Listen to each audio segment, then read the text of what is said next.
Remember we talked about at the beginning the whole kind of soundscape that we hear, the audience hear when they arrive in the space. Okay. So, the first one. Yes, sir. Sorry. That's our airport. So this is when people are kind of gathering together. It could be one or the other, really, of this or another one.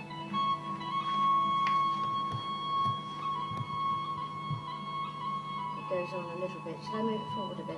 No, it's fine. It's really nice to just hear it.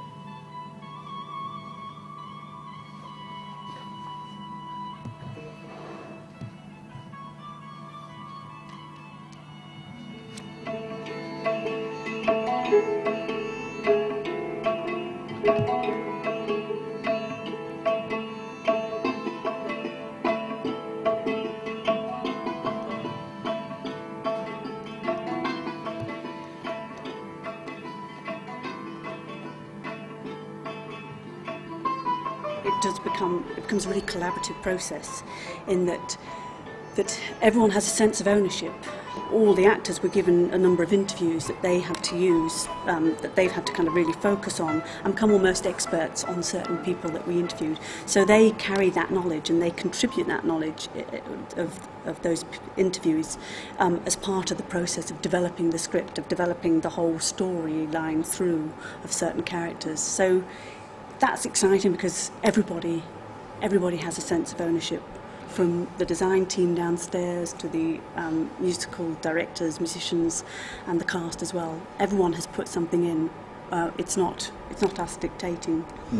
Absolutely not at all. I mean, people are expected to be able to contribute. I mean, you'll have seen when you've been going around that the musicians are quite often working on their own, responding to the same set of ideas and knowing where we're going and keeping an eye on us, and we're going and talking to them. But they're working pretty much, they're creating their responses to things in the way that we have, in the way that the designers have downstairs.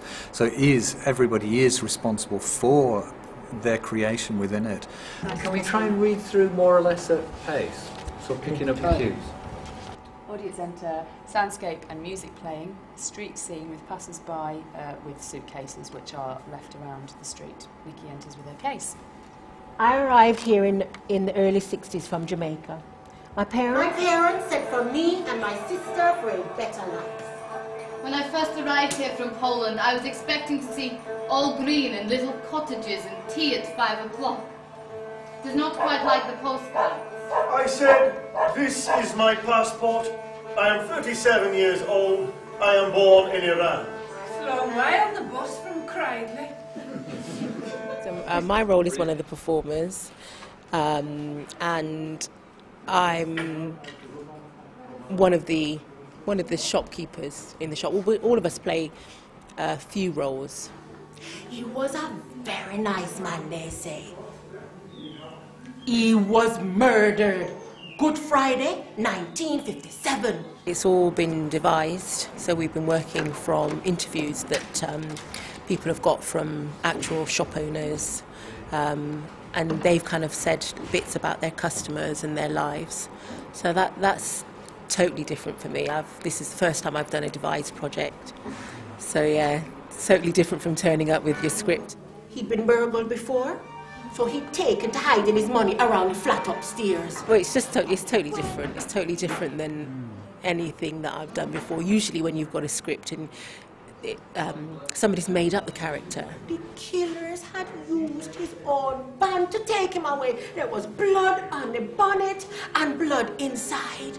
At times it's a bit scary for me. At times it's been a bit scary, but also it's very freeing as well. I don't think I've ever been in a situation where it's been that free, because you're helping to write the script, really. Time for me to shut up shop and go home. Some or all of what you've brought to the table is in there, in the final piece. And hopefully when people come and watch the play, then they'll hear echoes of themselves in what's coming out. So that should be nice and interesting to meet them as well. So, you decided what you're going to buy from me today, eh? Well, I'm Derek Nisbet. I'm the co-musical director with Shima, and yeah, we've been working alongside the actors, the set designers, the builders. Hey, we've got the lot here. Torpedoes, midget gems, jelly beans. Creating music that's right for the situation, and music for a sweet shop. I was born right into this shop. Jelly baby I am, a little pink 'un. Yeah, very good team effort. Running a newsagent as a corner shop is the best, the most rewarding, the most pleasurable experience you can have in life. Corner shop is one of the solid columns of society, financially, educationally, socially, from any angle you look at it. It's because it is so integral to the way that we live our lives, particularly in urban settings, I think. The corner shop is a really important part of that fabric, and we get used to it. And it isn't until you start talking about it you realise how attached to it people are, despite the fact we all shop at Tesco's and we all shop at Morrison's and we all leave it behind. I wasn't interested in keeping the shop when Dad died. Mum couldn't cope on her own. The only people who will do what my parents did, people in their position. Shazni is a doctor. I'm a teacher now. It has revealed, actually, for me, I think it's really revealed how important that corner shop is, those small shops are, in terms of a community, in terms of gelling a community together, of being a meeting place for people of all sorts of different backgrounds. That it is a meeting place, it is a kind of hub of the community. And that was a real revelation for me. They said it's just a small shop in the Black Country, but it never was just a small shop. It was a universe, a world. All the countries, all the politics, from left to right, up and down, brown, black, white, everything. Can you tell me what you're doing? Turning this lamppost, not lamppost, but piece which go into concrete. So we're making starting to get all the exterior textures onto the walls and stuff like that. Make it look like it's outside. Could have kids throwing stuff at Nita as she washes her stuff, so someone just runs by. We have someone coming out of supermarket bags, and they get dropping their supermarket bags. I was just thinking. Walking past and saying, "Hello, love."